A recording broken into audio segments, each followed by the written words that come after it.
Assalamualaikum warahmatullahi wabarakatuh.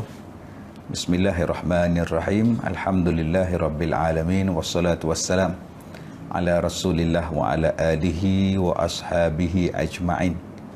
Alhamdulillah kita bertemu pada malam ni lagi insya-Allah, dan kali ini kita adakan pertemuan kita ni di bukan di studio Pusat Pendidikan Al-Barakah. Malam ni live dari Kuala Lumpur, kan, daripada tempat penginapan saya di Kuala Lumpur besok. Sebab besok ada program di Astro Prima jam 12 tengah hari. Jadi yang mana senang besok boleh tengok di Astro Prima di rancangan Mingguan Wanita, insya-Allah. Jadi malam ni kita bersiaran secara langsung dari Kuala Lumpur. Ini pertama kali saya buat di luar. Saya pun tak reti nak buat, tuan-tuan. Kejap masuk, kejap tak masuk, kejap masuk, kejap tak masuk. Alhamdulillah, harap-harap line kita clear, harap-harap tidak ada masalah, harap-harap jalan dengan elok lah. Maklumlah tuan-tuan, ini semuanya amateur belaka ni. Semua yang tak reti buat di malam ni. Kita sambung lagi tentang bahana lidah. Kalau tadi Na'i Ahmad ataupun Ustaz Ahmad telah pun membicarakan tentang bahana lidah dalam sesi yang pertama forum kita di kuliah maghrib tadi, dan sekarang kita sambung lagi tuan-tuan. Sebab apa kita melihat bahana lidah yang cukup besar ini? Yang pertama kita lihat kepada firman Allah Subhanahu wa taala. Allah Taala berfirman, "Ku anfusakum wa ahlikum nara." Jagalah diri kamu dan jagalah ahli keluarga kamu daripada api neraka. Allah perintahkan kita untuk kita menjaga diri kita dan ahli keluarga kita jangan masuk ke dalam neraka. Kalau orang tanya kepada kita, apakah yang dikatakan diri? Daripada hujung rambut kita sampai hujung kaki kita, itu adalah diri kita. Maknanya Allah suruh kita jaga diri kita, batang tubuh kita. Dari mana? Daripada hujung rambut, hujung kepala kita sampai hujung kaki, itu diri. Maknanya jaga rambut, jaga kepala, jaga otak. Jangan sampai benda ini menyebabkan kita masuk ke dalam neraka. Ni, jaga mata ni. Jangan mata punya paksai menyebabkan kita masuk ke dalam neraka. Ni, jaga kat leher, kat bedah, kat gayah, jaga bulu kening ni. Yang dia cukur bulu kening ni, sekali lagi bubur pula pensil wabi pula. Jangan paksa benda itu menyebabkan kita masuk neraka. Turun pada hidung. Jangan hidung ni punya paksa duk cium benda yang dilarang. Paksa hidung menyebabkan kita masuk dalam neraka. Jaga di antara dua rahang, rahang atas, rahang bawah. Nama dia lidah, antaranya ada lidah. Jaga lidah. Jangan kerana lidah ini menyebabkan kita masuk ke dalam neraka. Begitu juga benda yang kita kena kaji sungguh-sungguh. Kadang-kadang kita tak mengkaji sesuatu benda yang kita nak cakap. Jaga gigi ni. Jangan gigi punya paksa ni menyebabkan kita ni dihumban oleh Allah ke dalam neraka. Sebab ada orang yang mengukir gigi dia. Ditarah gigi dia, diukir gigi dia. Dengan sebab ukiran itulah menyebabkan dia dimasukkan ke dalam neraka. Begitu juga dengan lidah. Yang Nabi pesan pada kita, ni benda ni yang menyebabkan kita masuk neraka. Turun kepada tekak, turun kepada tengkuk. Jaga setiap benda yang kita nak cakap. Tekak peti suara kita ni. Berhati-hati. Sampailah ke dada kita, ke perut kita, ke kemaluan kita, sampailah pada kaki kita. Pelihara betul-betul benda ini, janganlah sampai kita ni dihumban ke dalam neraka. Sebab apabila kita tak jaga benda ini, menyebabkan kita akan dimasukkan ke dalam neraka. Di antara benda yang paling disuruh kita jaga, apa benda? Lidah kita. Sebab itu Nabi SAW menyebutkan kepada kita, wa ma bu'ithtu li utammima makarimal akhlaq wa ma bu'ithtu li utammima salihal akhlaq. Ada dua hadis tu. Tidaklah aku ini dibangkitkan melainkan untuk menyempurnakan akhlak. nak tunjuk mana dia akhlak yang baik. Dan akhlak ni tuan-tuan, dia bukan setakat datang daripada perbuatan kita, kelakuan kita.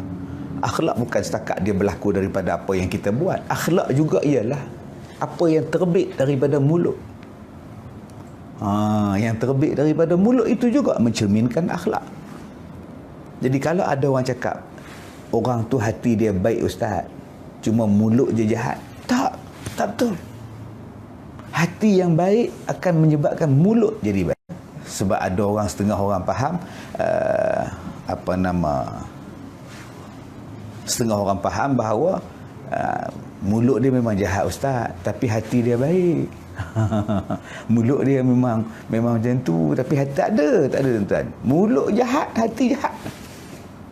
Sebab tu kita nak melatih diri kita macam mana nak menterjemahkan akhlak yang baik daripada percakapan yang baik.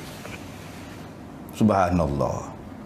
Ingat senang, sebab ada orang yang mudah-mudah menjadi seorang pelaknat. Disebutnya babi, disebut celaka, haram jadah, bodoh, tongong, bengong. Itu pelaknat. Ada yang menjadi pelucah. Disebut benda bawah dalam kain orang. Disebut benda yang kotor.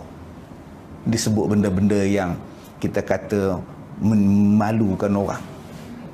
Ada orang yang percakapan dia ialah percakapan dusta, yang selalu bercakap benda bohong. Daripada 10 benda yang dia bercakap, 1 buyun yang betul, yang lain tak betul.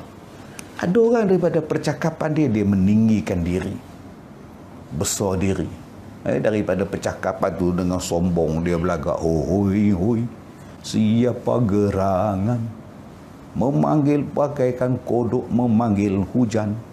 Tidak tahukah aku raja kebesaran, berkuasa di darat dan di lautan. Nampak ni contoh daripada percakapan orang-orang yang sombong.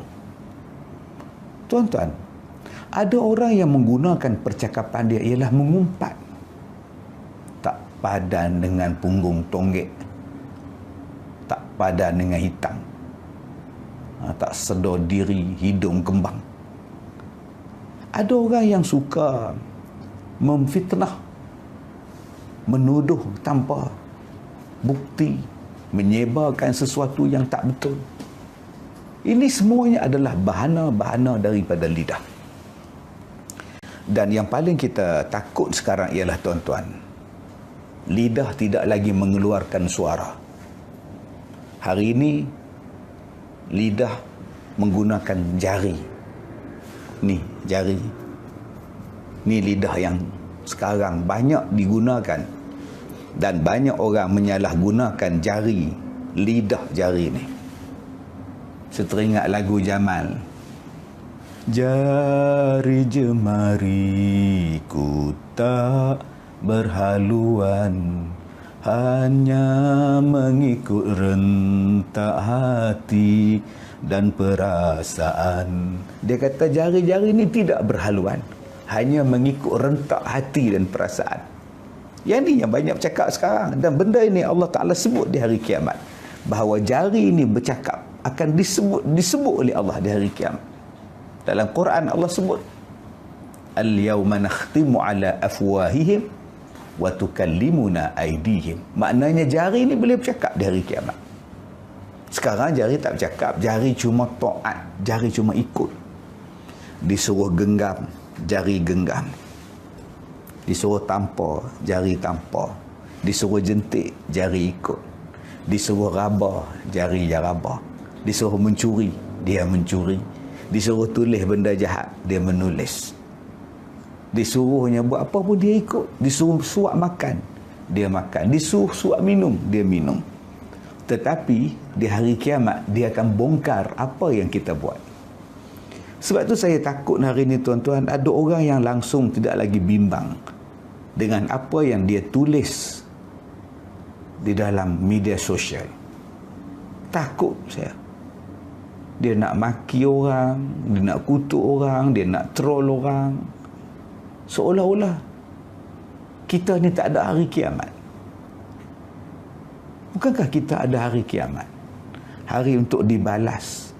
dihisap, dikira, dihitung apa yang kita buat.